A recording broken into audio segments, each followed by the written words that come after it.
Hello chess friends and welcome to Jozarov chess channel and welcome back to our Catalan opening studies. So in these studies we'll analyze this beautiful opening for both sides. So we'll see the most important strategic concepts for white and for black.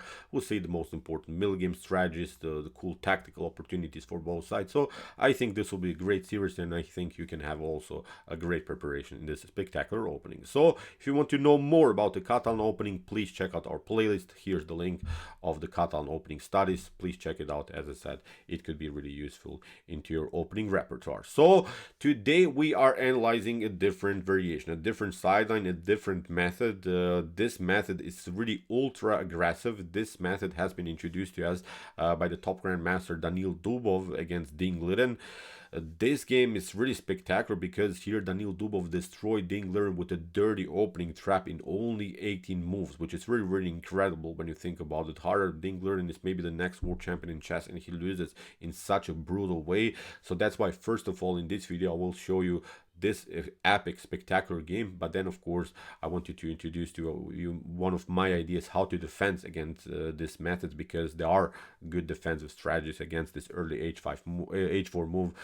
That's why I think this is also very important video that can be useful for you in the Catalan opening studies. So first of all, let's see how to reach this position, because we're not start of course the video from this point on. We'll see how to reach this particular position, this particular attack that was really cool by Daniil Dubov. So after move d4, black goes knight to f6 and c4, e6, knight to f3. We're playing now the counter Nimzo or anti-Nimzo Indian setup. After move d5, we have talked about many of these moves in our Catalan opening studies before, so maybe you have several questions, but maybe your questions will not be answered in this particular video. So as I said, please check always this playlist that I have always from the beginning. So first in the intro video, then part 1, part 2, part 3 and so on, because maybe as I said we'll not discuss some questions that you have in this Catalan opening now in this particular video. So after move d5, now comes the Catalan move g3. We're playing this ultra aggressive method, of course, with bishop to g2. We're hoping to get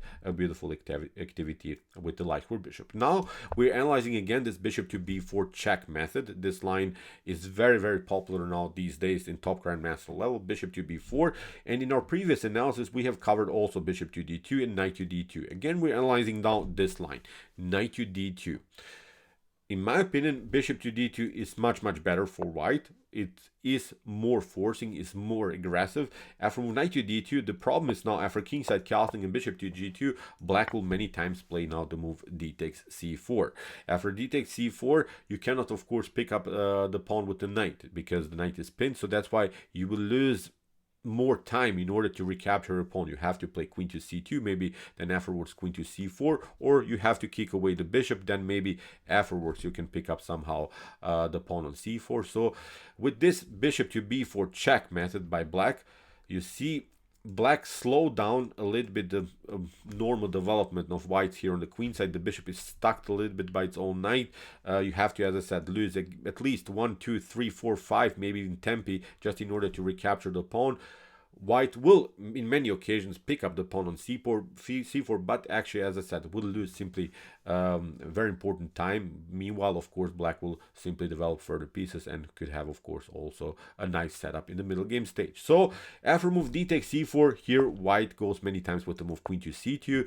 We are fixing now the bishop on b4 with the move a5, because if queen to c4 happens immediately, still of course your bishop is protected. And now with methods like c to c6 d5, the queen could be in danger. So that's why we are decoying in this particular line the queen to c4, and now the queen could be really an object of black's attack. So after move a3 that white many times plays, now of course black should simply play bishop to d2. This line, as I said, we have analyzed so far. After bishop to d2, now comes a very important move b5. Don't be scared from black's perspective to play the move b5, because if knight to e5 happens now, still you can play c6, you can also play rook to a6, you can defend yourself, you can also play rook to a7. So in my opinion, maybe your opponent will have fun on the queen side, but nothing spectacular is going on. I think the most important things about this move b5 and a5 are that you are having some spaces for the rook, so the rook will not be endangered. Of course, your opponent has some tactical opportunities around the square c6, but even if you play c6, look at this, knight to c6, knight takes c6, bishop to c6, you just play rook to b8, and in my opinion, this is a solid game. In my opinion, nothing spectacular here for white. Also, the d4 pawn is weak, so this is a solid game for black for sure. So after move bishop to d2, as we said, we played the very important move from black's perspective, the move b5, and now white continues with the move a4. Now comes c6, and now we are in the Daniil Dubov-Ding Liren line with the move h4. And this move should not be underestimated. Please be careful here. You can say now, why is he launching a flank attack? He has still the king in the center. I have an extra pawn here on the queen side. Why should anyone play this kind of a method? Be careful, because this is really an impressive way to go. Now you could face many tactical opportunities, and you see now in this particular game, Ding already didn't react correctly. He played a bad move, knight to d7. Again, I'm pointing out, maybe knight to d7 is possible. Maybe you do not lose the game immediately with move knight to d7, but already you have several tactical problems. Notice that you didn't protect your pawn on c6 now. It's a different method, because there's always the threat of a takes b5, c takes b5, and this long diagonal could be liberated for the bishop. We have discussed also several tactical methods. For instance, we play something like a takes b5, c takes b5, and for instance we play something like knight to g5, knight to e5. We can always attack the rook. So far, of course, we don't want to play that, but now after move h4, knight to d7 is already a mistake here by Dingler. And you see now how Daniil Dubov will punish this move knight to d7. First of all, Daniil continued with the move h5. And now you have to play h6. If you don't play that, if you play, I don't know, maybe something like queen to b6, then of course white will simply continue with h6, will create several structural weaknesses in your position. Look at this. We have dark square problems. Now in the next couple of moves, we will push the pawn on e4, e5. The bishop is coming into the game. So in my opinion, this is not a good game anymore for black. So what you could do after move h5, you could of course try again bishop to b7, but again we'll simply play the same method. h6 is the huge threat, which of course open some spaces against black's king. So this is not a good position anymore for black. So this see after move h5 here, Ding protecting the h6 square, simply pushed the pawn on h6. But now look at this. Now Daniil played the impressive g4, and this is really spectacular. This is the way to go, and from this point on, the game is a one-way ticket. You see, we have already provoked some weaknesses in front of the king. We never played bishop to b7. You'll see now how problematic it will be, because you didn't play bishop to b7. After move g4, knight to g4. Now Daniil Dubov plays a takes b5. Now Ding has to finally compete on this long diagonal, but now comes a stunning move, knight to h2, and the game is over. We are now in move 15, and here Ding Liren is already in serious trouble. After knight to h2, what are you going to do? If you play knight takes h2, look at this. B takes c6 is going to happen. Now after bishop to c6, bishop takes c6, you may be getting out of the attack. We'll simply pick up the rook. You can pick up also the rook, but now with a rook to g1, the knight is threatened. You can play, of course, knight to f6, but now even bishop to h6 is working. So this is just one line that's for sure here winning for white. So in the game, after move knight to h2, look this beautiful move. Ding tried knight takes f2. He tried somehow to spice up the game, because he noticed that he could lose the battle around the square c6. We have now king to f2. Ding delivered one check, but nothing spectacular. After king to f1, queen to f6, bishop to f3.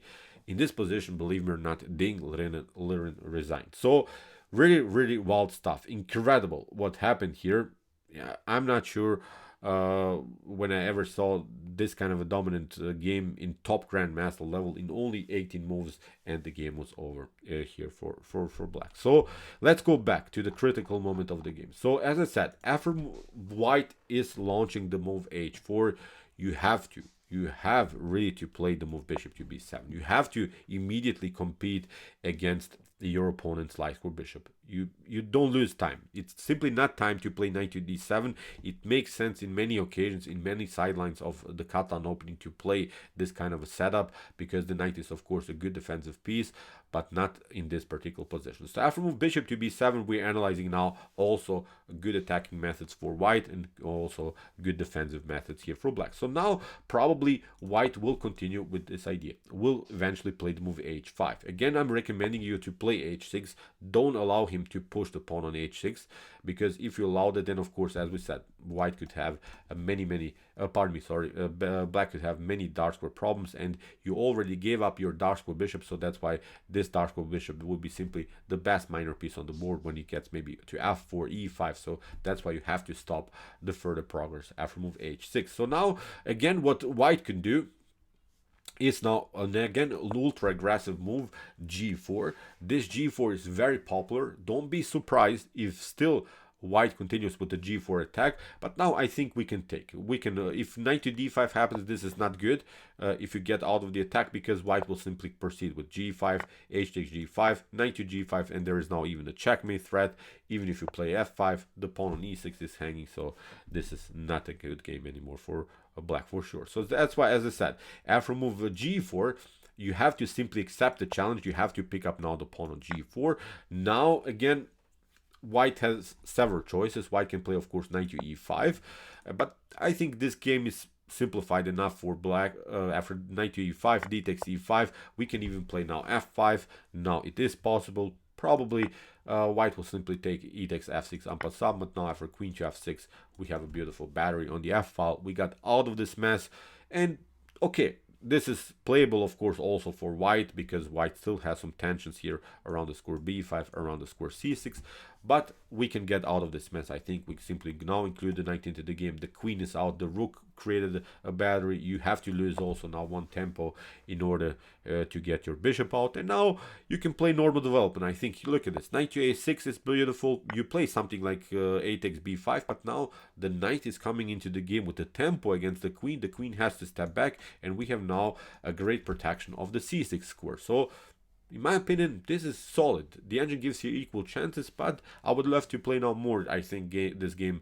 from black's perspective, especially we have extra material, and this could be a good game for black for sure. So as I said, let's go back. After move g4, we simply accept the challenge. Knight to g4, after knight to e5, we simply pick up the knight, and now f5, very important move. So your opponent, after knight to g4, will probably try many times this attacking method. He'll try rook to g1. Rook to g1 also makes sense because you're attacking the g file. The g file is opened. We have the bishop pair, and there are always some tactics with bishop takes h6. If the knight moves, for instance, then of course you could be vulnerable around the square g7. But I think, again, you can play really solid move. King to h8 is perfectly fine. You get out of the h file, and you have solved again all of your problems. If knight to e5 happens, we can even play a very aggressive queen to h4. This could be also quite spectacular. So in my opinion, this is also a way to go.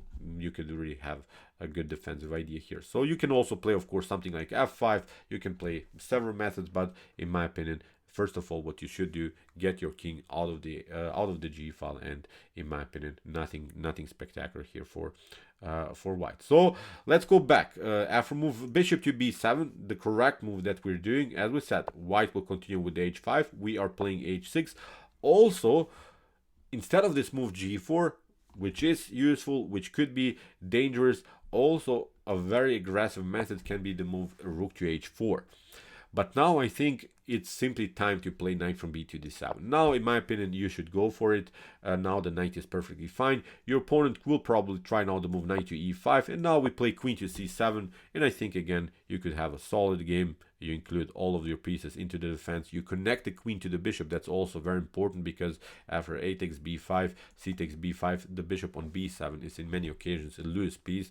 So that's why you can connect the queen like this. And now, of course, maybe bishop to f4 would be white's continuation. We play now knight to e5, bishop to something like e5. We get queen to e7, and this should be, again, a solid game, I think, here for black. So as I said, most important ideas: when your opponent is launching the h4 attack, don't mess this up, you have to play first the move bishop to b7. If you play something else, he will destroy you. You lose your extra tempo, you lose a very important tempo. He'll launch a flank attack, and he could destroy you here, especially because of the tensions on this diagonal. So first, as we said, we play bishop to b7, and now if h5 happens, we play h6.